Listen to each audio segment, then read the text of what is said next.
Aujourd'hui, on est à l'agence Nord-Isère Immobilier. On va rencontrer Sandrine Revenant, donc qui est agent immobilière, qui va nous partager son expérience et qui va nous raconter des anecdotes croustillantes. Allez, venez avec moi.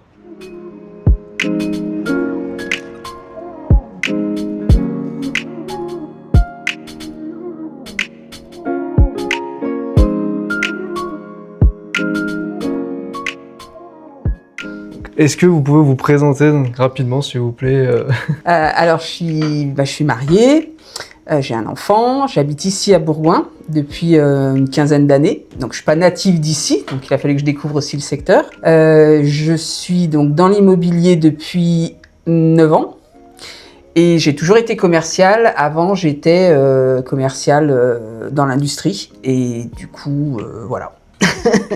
Okay. Comment je suis venue à l'immobilier ? Un petit peu par hasard, même si depuis longtemps, c'est toujours un métier qui m'a attirée. Et c'est vrai que c'était un petit peu à la mode, ce métier, il y a déjà une dizaine d'années. Et c'est un peu la coïncidence, une rencontre, enfin voilà, qui fait que je me suis retrouvée ici et ça me plaît. Ok, donc la rencontre, c'était, vous avez rencontré quelqu'un qui vous a mené sur l'immobilier? Oui, alors en fait, moi j'ai mon mari déjà qui est dans la construction, donc c'est vrai que depuis tout le temps, j'entends parler soit du bâtiment, soit de l'immobilier, donc c'est un langage déjà qui me parlait bien, c'est un métier quand même que je connaissais. Et puis l'envie de changer d'univers et cette rencontre, donc qui est le gérant de l'agence ici, qui a fait qu'effectivement j'ai eu envie de voir ce que c'était comme métier plus précisément. Je savais qu'il y avait de grandes chances que ça me plaise, il y a du contact, enfin voilà, quand on est déjà commercial, c'est déjà la base. Et voilà, et ça s'est bien passé, et du coup je suis restée, ça fait maintenant presque 9 ans.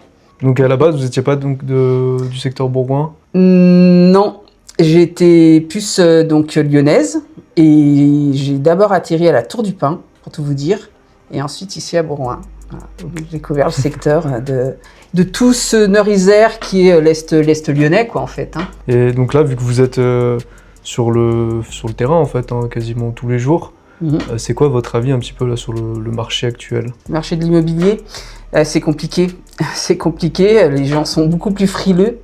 Parce que c'est vrai que quand on a du mal à remplir son frigo, ben, on a du mal à se projeter à acheter une maison. Les banques aident pas beaucoup, c'est-à-dire les contraintes pour emprunter, elles sont difficiles, c'est compliqué.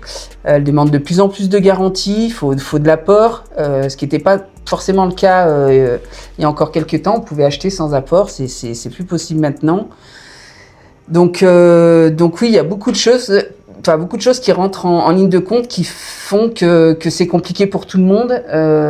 L'instabilité politique, enfin, il y a plein de choses qui fait que les gens réfléchissent à 2 fois avant de se lancer dans un projet immobilier. Ce qu'on peut comprendre, hein, mais voilà, on espère que ça va se débloquer. Pourquoi aujourd'hui les gens se dirigent plus vers de la location plutôt que de l'achat alors que... C'est parce qu'ils n'arrivent pas à emprunter. Enfin, j'ai pas toutes les infos, hein, moi non plus, mais c'est la location, c'est parce qu'ils n'arrivent pas à emprunter. Ils ont pas, les banques prêtent pas, les taux d'intérêt sont élevés. C'est compliqué. On n'est pas certain de son job. Donc oui, je pense que la location, c'est en dépit, quoi. Ok. Et donc là, par rapport à aujourd'hui, vous pensez que c'est quoi le type de bien qui se vend le plus? Alors moi, j'ai remarqué que malgré tout, les biens à petit budget se vendaient quand même mieux. C'est-à-dire, les primo-accédants, eux, se lancent quand même, enfin, quand ils arrivent à se faire prêter de l'argent, bien sûr. Mais du coup, on arrive plus à vendre des biens qui sont autour des 250 000 que les biens au-dessus de 300 000, où là, c'est plus compliqué. Même ceux qui ont des très gros budgets, bizarrement, c'est eux qui sont un peu plus frileux. Alors là, peut-être que c'est à cause du taux d'intérêt, je ne saurais pas l'expliquer en fait, mais eux réfléchissent plus, oui, effectivement, et on vend beaucoup moins de biens avec des gros budgets, ce qui n'était pas le cas avant, hein. Avant, on avait la parité. Là, maintenant, je trouve qu'on vend beaucoup plus de biens à petit budget. Voilà. Alors, pourquoi ? Moi, je ne sais pas l'expliquer. Mais donc là, est-ce que vous trouvez qu'il y a des fois des attentes en fait, des acheteurs qui sont un petit peu décorrélées Alors oui, alors ça depuis tout le temps, effectivement, hein, même quand on a un tout petit budget, on a quand même envie d'acheter un château, et c'est très compliqué de faire des concessions pour les acheteurs, même s'ils savent qu'ils ont un petit budget. Donc c'est pour ça que bien souvent, il faut qu'ils aient fait plusieurs visites pour se rendre compte de ce qui correspond vraiment à leur budget. Donc au départ, on a beaucoup d'exigences, de critères, et puis après, ils se réduisent un petit peu quand on a commencé à leur faire visiter plusieurs biens et qu'ils se rendent compte que ça matche pas, quoi. Voilà. Quand on a un budget de 200 000, on peut pas avoir une maison de 200 mètres carrés avec une piscine, un jardin de 3 000 mètres carrés, quoi. Voilà. Mais au début, on espère quand même que ça va être possible. Donc voilà. Donc ça, c'est commun à tous les acheteurs, enfin bien souvent. Mais bon, ils redescendent vite. Et puis après, une fois qu'on est en phase, après ça se passe bien. Mais au début, voilà, faut accepter l'idée. Enfin, même quand donc c'est une résidence principale, il faut voir ça quand même comme un investissement pour les personnes qui vont acheter le. Oui, le moi bien. je pense. Oui, moi je pense que de toute façon, c'est toujours avantageux d'acheter son propre bien plutôt que de le louer, puisque forcément c'est de l'argent que vous allez récupérer à un moment ou à un autre quand vous allez revendre. Donc oui, quoi qu'il en soit, il faut si on a la possibilité, il faut le faire au plus vite, quoi. On entend souvent dire pour quelqu'un qui veut investir en immobilier, il n'a pas raison d'acheter son logement principal, mais plutôt de le louer. Ah oui, pour, alors moi je suis pas assez calée pour répondre à ça, parce que oui, après, oui, on entend des choses comme ça, mais alors là, moi je suis pas du tout, je suis nulle en tout ce qui est financement, tout ce qui est, et je sais pas du tout comment ça se passe. Moi je parle plus de mon expérience personnelle, de ce que je vois autour de moi, mais là pour rentrer plus dans la technique des finances, je sais pas du tout. Est-ce qu'il y a certainement un calcul à faire avec ce qu'on paye en impôts, ce qu'on donne pas, ce qu'on récupère, mais... Ouais, donc vous, en fait, est-ce que le type de client que vous avez, c'est plus quand même des acheteurs c'est RP souvent pour de la résidence principale. Moi, j'ai pas beaucoup de clients investisseurs, ce qui n'est pas le cas de mes collègues qui, eux, aiment bien travailler ce genre de clients également. Moi, comme je maîtrise moins tout ce qui est financier, du coup j'ai moins de clients comme ça, quoi. Et donc, quelle est la partie de votre métier que les gens ne voient pas, ne soupçonnent pas? Ouais. Alors c'est vrai que oui, que notre métier, souvent il fait envie parce qu'on fait des visites, on rencontre des gens, c'est plutôt sympa, on voit des très belles maisons, on voit plein de choses, donc oui, ça c'est le côté positif. Le côté que les gens ne voient pas, c'est tout le travail qu'il y a justement pour pouvoir proposer une maison. Donc de la prospection, des fois des estimations, on peut passer presque des demi-journées à faire des estimations sur des maisons, et des maisons qu'on rentrera jamais à la vente, donc c'est du temps perdu. Donc c'est tout ce temps et ce travail qu'il y a derrière, qui lui pour le coup fait un petit peu moins rêver, mais ça fait quand même partie du job, et des fois c'est beaucoup d'heures passées pour pas avoir le bien, ou alors faire beaucoup de visites sur des biens, surtout s'il y a de la concurrence, s'il y a 2 agences par exemple, on peut faire énormément de visites pour au final rien récupérer puisqu'on vend pas et qu'on est nous payé uniquement si on vend. À la vente, ouais. Donc oui, ça peut être compliqué. Faire de la prospection aussi, c'est pas... Des fois on n'a pas envie. Des fois, c'est pénible, on fait au téléphone, on sait ce que c'est. Les gens, ça les énerve, ou on est des fois mal reçu. Même quand on est bien reçu, du coup, on peut passer aussi beaucoup de temps, mais pour qu'au final, ça n'aboutisse pas. Enfin voilà, c'est tout ce travail-là qui peut-être les gens ne voient pas. On voit que les visites, on voit que le côté est sympa c'est vrai, plus la partie en fait commerciale réellement plutôt que... Oui, et du coup c'est plus du commercial de rentrer un mandat, ce qu'on appelle nous de faire de la pige, rentrer un mandat, soit donc taper aux portes, soit au téléphone, soit repérer des biens, enfin tout ce travail-là, où c'est plus un travail de commercial après, c'est-à-dire vendre son agence ou vendre soi-même. Et là, oui, là c'est de la vente. En fait, faire des visites et vendre un appartement quelque part, c'est presque juste faire visiter, quoi. Donc c'est pas Ouais. tellement commercial, on va dire. Et si on revient un petit peu sur la partie estimation, Ouais. c'est quoi un petit peu les critères principaux que vous utilisez pour rentrer un bien dans votre agence? Quand on veut rentrer, alors les estimations, on peut en faire pour deux raisons. Donc soit parce que la personne veut mettre son bien à la vente, soit parce que il y a une succession en cours et c'est le notaire qui demande un avis de valeur pour ensuite faire sa succession. Donc nous, la partie qui nous importe, même si on fait les deux, c'est si le bien vient à la vente. Et là, nous, ce qu'on met en avant, c'est au niveau de l'agence, c'est la réputation et la notoriété de l'agence. C'est une agence qui a plus de 40 ans ici sur Bourgoin. Donc, si on est né à Bourgoin, si on est à Bourgoin depuis longtemps, on a toujours soit vendu une maison par Neurizer, soit acheté sa maison par Neurizer. Enfin voilà, c'est une agence quand même qui est connue ici, à Bourgoin. Donc ça, c'est un point vraiment important. On n'est pas franchisé. Nous, on aime bien le dire parce que du coup, on a moins de contraintes que les autres au niveau de rentrée de mandat ou de choses comme ça qui pourraient être exigées par une franchise. Donc nous, on aime mieux travailler dans le partenariat, en fait, avec notre client vendeur. Après, qu'est-ce que l'estimation? Il faut connaître un petit peu le marché local, hein, de toute façon. Donc, qu'est-ce que ça veut dire? Ça veut dire qu'est-ce que le voisin a vendu à côté, quelle maison. Voilà, c'est être bien informé sur le marché, tout simplement. Il y a des outils qui sont quand même à notre disposition, des outils sur des sites internet. C'est les impôts qui mettent ça à jour régulièrement sur qu'est-ce qui s'est vendu, à combien, à quel endroit, quelle adresse. Donc ça nous aide quand même pas mal pour déterminer le marché. Et puis après, des fois, c'est un petit peu au feeling, quoi. Et quand c'est au feeling, c'est objectif. Donc, on peut se tromper, ça arrive malheureusement, qu'on surestime ou sous-estime un bien. Et ça, des fois, c'est un petit peu compliqué. Ouais, surtout s'il y a de la concurrence qui, lui, surestime, hein, parce que ouais, ça peut être vite. Oui, ça peut être compliqué. Il vaut mieux pas se tromper, mais malheureusement, ça arrive. Hein.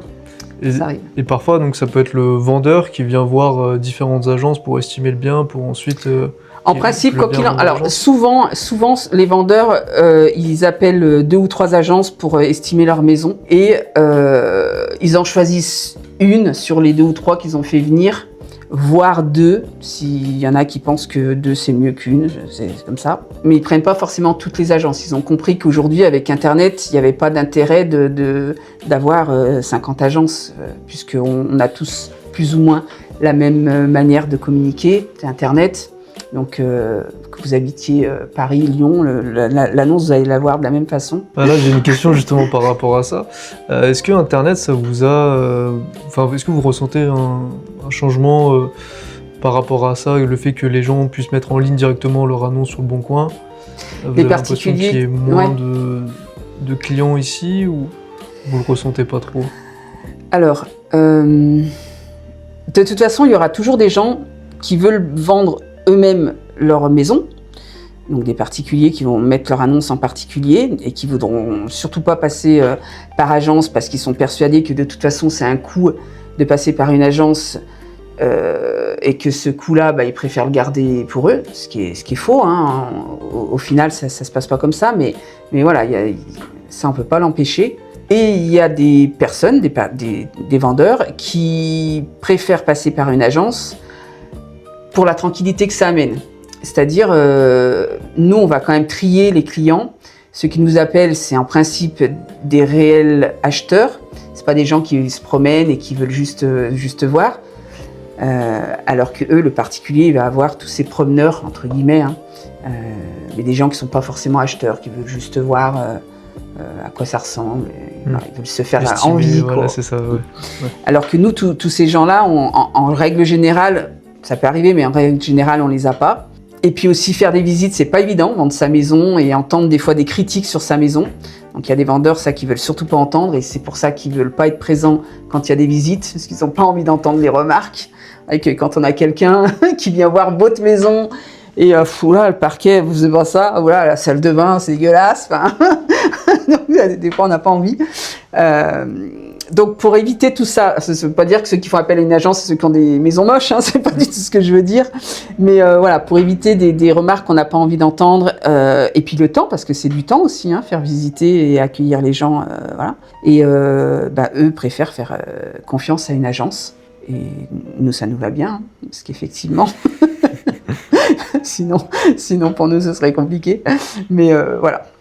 Ok. Et est-ce que vous avez une anecdote insolite ou marquante à nous partager lors d'une visite? Alors, lors d'une acheteur visite... ou vendeur? Oui, alors je pense à deux choses. Une fois, j'ai eu un couple de jeunes, très jeunes même, et en fait, et là pour le coup, eux, je pense que c'était pas vraiment des acheteurs, c'était plus pour le fun, où toutes les pièces, ils se prenaient en photo, même dans les toilettes. Et donc, après, j'ai compris que certainement, ils voulaient partager ça sur les réseaux, ou je sais pas, enfin, mais en fait, ils s'en fichaient complètement de la maison, donc c'était un petit peu surprenant, mais bon, en même temps, on se dit toujours peut-être qu'ils sont quand même acheteurs, on est obligé, malgré tout, de continuer la visite, quoi. Mais bon, c'était un peu bizarre comme façon de faire, bon, voilà. Et l'autre, c'est quoi je pensais? Ah oui, il y a des gens, alors ça je comprends pas. Donc là, on a des vrais acheteurs qui viennent, qui regardent tout. Ça me surprend, mais comme quoi tout le monde est différent.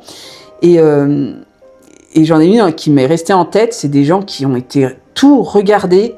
Donc sous l'évier, comprendre comment ça marchait le siphon, où est-ce qu'elle était l'arrivée de gaz, l'eau, où est-ce qu'elle se coupait, combien en était le compteur, par où passaient les fils, enfin, à décortiquer la maison pour au final me dire non mais finalement le secteur ça me convient pas.